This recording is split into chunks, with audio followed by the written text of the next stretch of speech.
Whoops, I hope no one saw that. Hello, you must be Larry Pigeon. Yes, and this is Dr. Heisenberg, the head instructor here at the program. You must be John Wake? Indeed, I am pleased to meet you too. Yes, you as well. I've heard lots about you. Well, I believe we should start to get going. We'll tell you about the mission along the way. Now, as you may have been able to tell, this past decade has been very difficult here on Earth. It's impossible for humans to stay here much longer, as NASA has formulated an emergency plan. Essentially, the plan is to send enough humans to form a colony away from this destroyed Earth and to start humanity anew. This is an extremely influential plan, and no one has ever attempted an interplanetary feat at this scale, which is why NASA has selected all of you as a group of only the most intelligent and courageous people within the association to step in and complete this mission for all of humanity.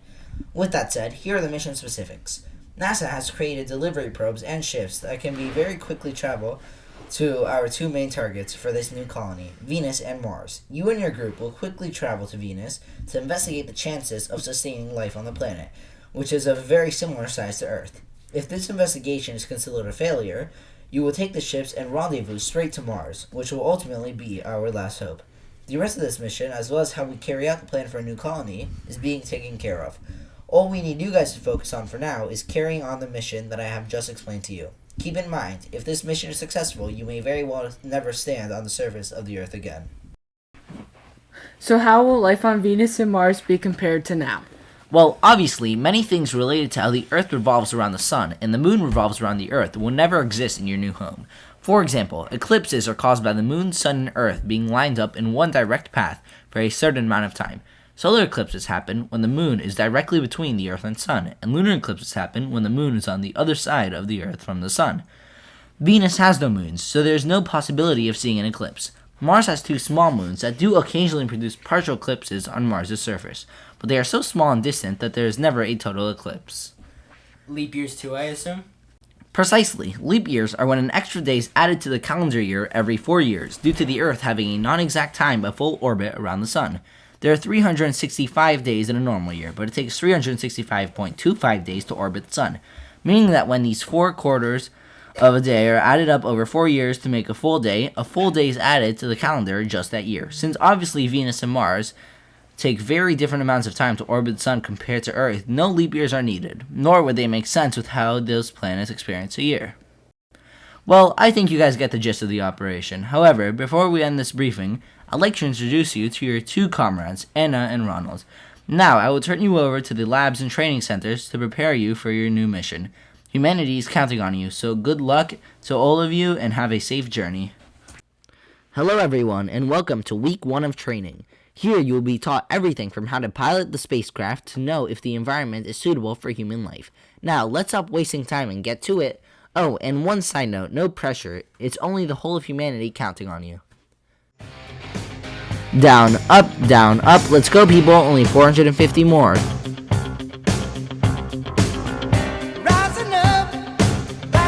This is our state-of-the-art flight simulator, which will teach you how it will be like on the actual flight.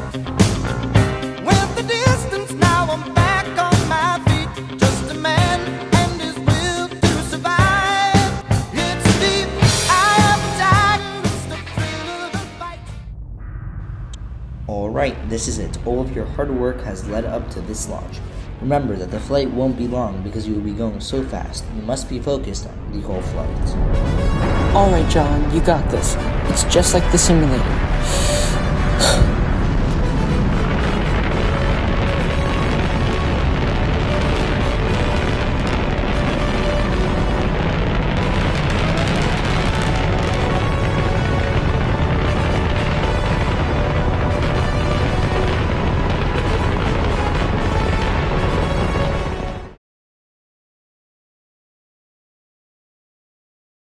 Stage 1. Both boosters have disconnected.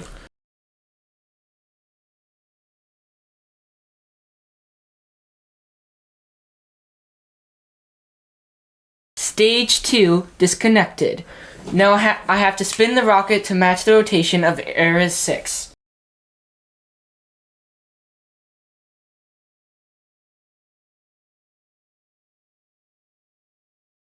We are now connected to Ares 6. So So, Larry, since you are the wise guy, what is the Big Bang Theory? Very funny. But since you asked, the Big Bang Theory is how astronomers explain how the universe began. With every speck of its energy jammed into a very tiny point, this extremely dense point exploded with an unimaginable force, creating matter and propelling it outward to make billions of galaxies of our vast universe. The universe then continues to keep on expanding due to Hubble's law, which proves that all galaxies are expanding away from each other. Due to redshifts, these galaxies gain relative velocity farther away as it moves from an observer. And what's redshift? Well, redshifts connect back to the laws of Doppler shift, which dictate that objects moving away from an observer have a redder frequency or redshift, and objects moving closer have a bluer frequency or blue shift. The colors come from approaching objects have more energy with a more concentrated frequency, causing them to at times appear blue. The opposite applies to redshift. Oh, that makes so much more sense now. Also, what's Einstein's theory of relativity and how will it affect us?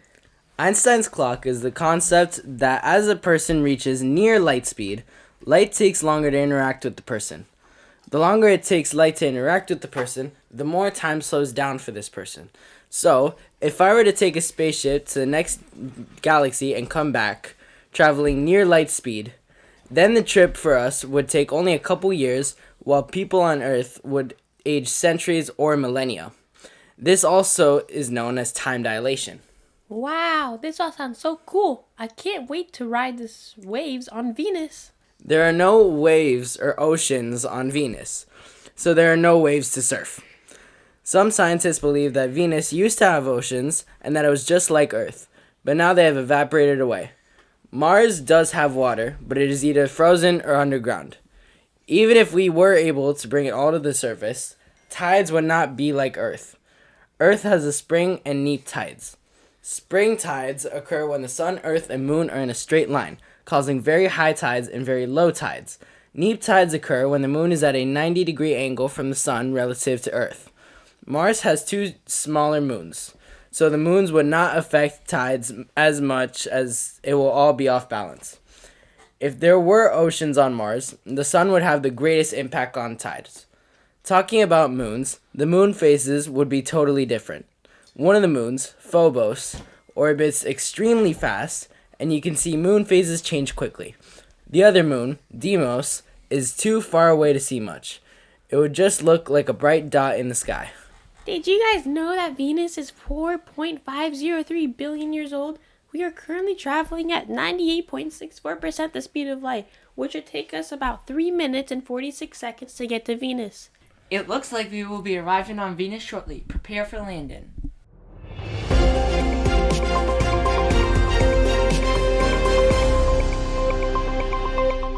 Hello, you're back on Earth. I'm Jack Black here talking with Dr. Heisenberg. We just witnessed the final expedition to save the human race. Currently, we have our 4 brave astronauts on their way to Venus to see if it'll be habitable for the humans, and if not, our last resort is going to Mars. Otherwise, humanity is doomed. What would you like to say about this mission, Dr. Heisenberg? Yes, I would first like to start off by saying how much confidence I have in this mission. I have trained these astronauts for the past 6 months, and I have seen everything they are capable of. It is a far past what the average Joe can do. They have been taught from the most supreme group of teachers left in the world, and have been taught everything from how to repair their ship to how to know if there are liquids on a planet by just looking at the rocks with their naked eye. Alright everyone, buckle up, we're going in. Athena 5 to Kenny. Athena 5 to Kenny. We have successfully landed on Venus. I repeat, we have successfully landed on Venus. Kenny to Athena 5. I knew you guys could do it. Now go out there and save the human race. We have landed near an old base that was made for robots to collect data since we didn't have any technology to send humans at the time. Alright everyone, let's go. Time is our biggest enemy. I don't understand how the old base got destroyed so much. This couldn't have been natural causes. Maybe the robot that took care of the base went rogue? No, that couldn't have happened. Their coding is not advanced enough for that. They were just basic maintenance robots.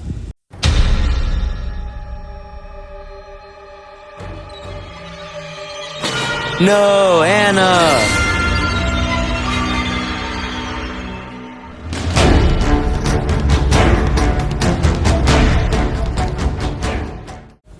Where are we? The aliens seem to have taken us to some underground base, and I believe we have been here for a few hours. But how did they find us so fast? It was a relatively quiet landing.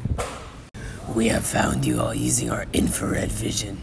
Because we can see at a lower scale of the electromagnetic spectrum, we saw the heat coming off your landing from the heat signatures and engines.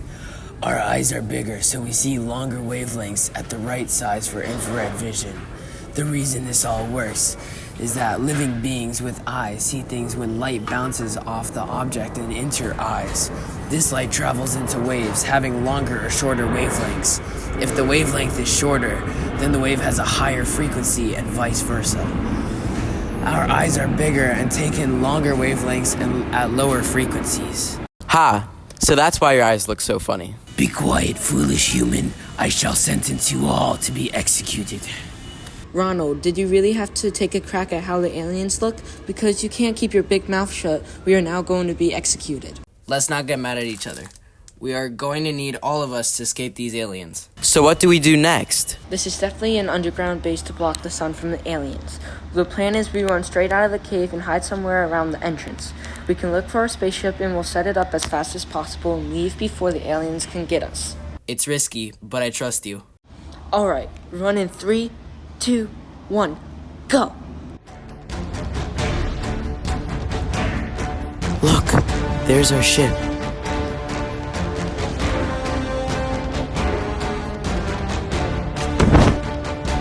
Go, go, go. More aliens will come. Let's get in the ship. Ronald, I need a status report. Our right fuel reserves are punctured. We won't be able to reach our full speed of 98.64% of the speed of light, only about 43.79%. I guess the aliens didn't handle it with care. Larry, contact Kenny and tell them the situation while I try to fix the engines. Athena 5 to Kenny. We appear to have been attacked by extraterrestrial life forms. We have lost a large amount of fuel and have been taking damage. Given that Kenny is 3.8 light minutes away, we should hear back a response in a little less than 8 minutes, because light travels at around 300 million meters per second, so it should take double the time in light minutes for a round trip of light. I think we should take off without clearance from Kenny. The situation is too dangerous and aliens are on our tail.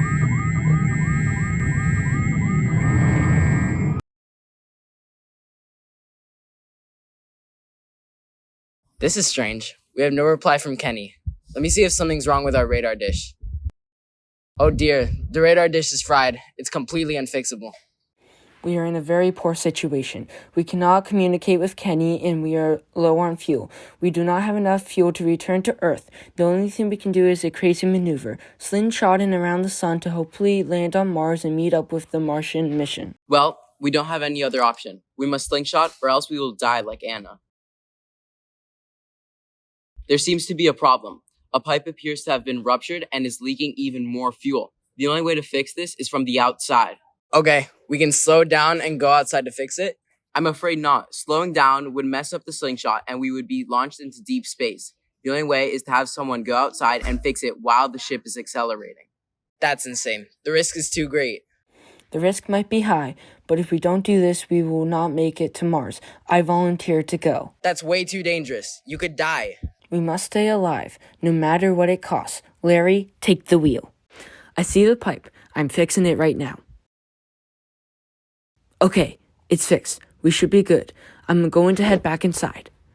I'm about 3 meters away from the airlock. The radar dish seems to be a bit loose. A bolt just fell off. Holy shit! John! Come on, Larry. We will have time to mourn him later. We are getting close to Mars and will finish our acceleration in 1 minute. Well, seeing as we do not have long-range transmissions, we don't know where to land. I say we go to the original landing location and hope they haven't moved or chosen a different one. We would have to crash land and hope that our short-distance communication radios are picked up by the Martian crew. Okay, we will do that. We are coming up on the Mars base now. Let's get ready.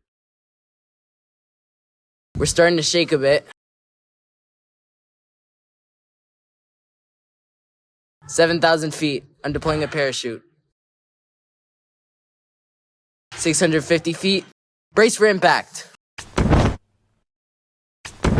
Thank God we survived that, right, Ronald? Ronald? Ronald, you okay? Let me check his pulse. He has a pulse. I need to get into medical assistance immediately. Athena 5 to Mars base. We've come back from Venus and need medical assistance immediately. Do you copy? Athena 5 to Mars base. Do you copy? Mars base to Athena 5. We have just sent out a crew to rescue you. Hang tight. They should be there in 15 minutes. Thank you, Mars base. See you soon.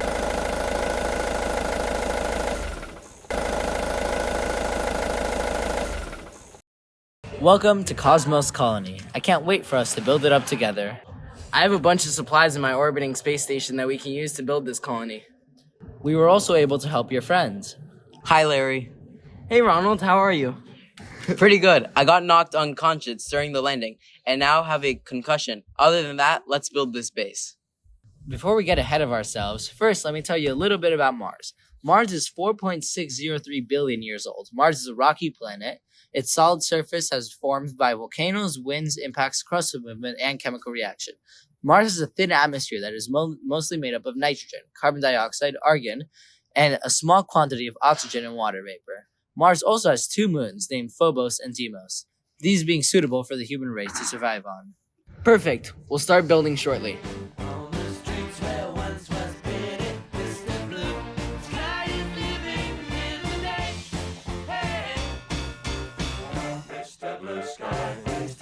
Why you had to hide away for so long? Where did we go wrong? Mr. Blue Sky, please tell us why you had to hide away for so long. Where did we go wrong? My invention is complete. I've successfully built a time machine. What is that for?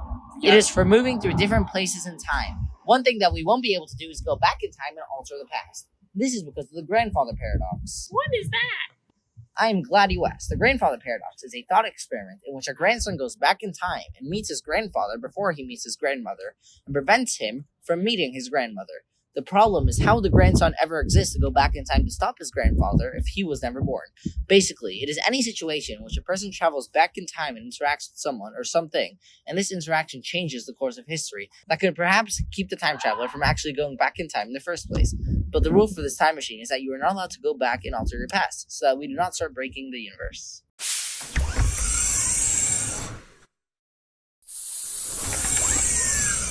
If we want our society to survive, we must always explore to gain advances and resources for humanity by exploring the frontiers of space. I agree. If we want to keep on surviving, we must explore new galaxies and race death itself. We've had some fun, haven't we, Ronald? Yes, we have. At least I can die knowing humanity is saved. I'm going to miss you, Larry. I'm going to miss you too. Carry on my legacy and become the last Earthling to live. As our civilization expands with our new resources, who knows what the future will bring? Hopefully, it includes more space exploration due to your sacrifice.